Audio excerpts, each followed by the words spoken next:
Angedacht zwischen Rhein und Reben. Impulse aus dem Kirchenbezirk Germersheim. Fürchtet euch nicht. Ich bringe euch eine gute Nachricht, die der ganzen Welt gilt.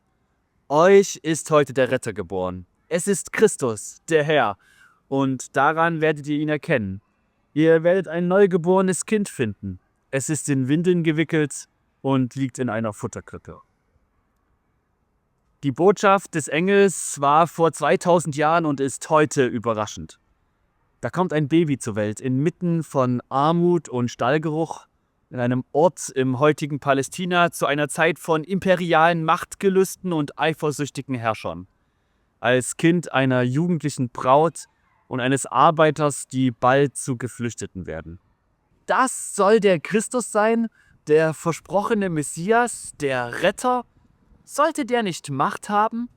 Wo ist seine Armee, sein Reichtum, sein Einfluss?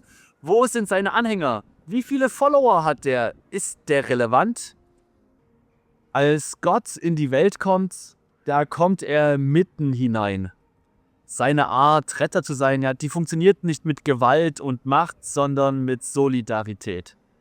Er kommt zu den Menschen, ganz nah und normal. Und damit kommt er auch zu mir und zu dir.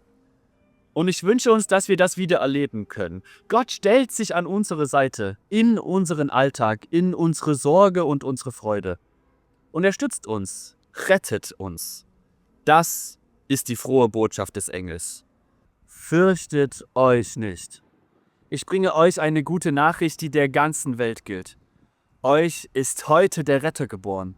Es ist Christus, der Herr. Und ihr werdet ihn daran erkennen. Ihr werdet ein neugeborenes Kind finden.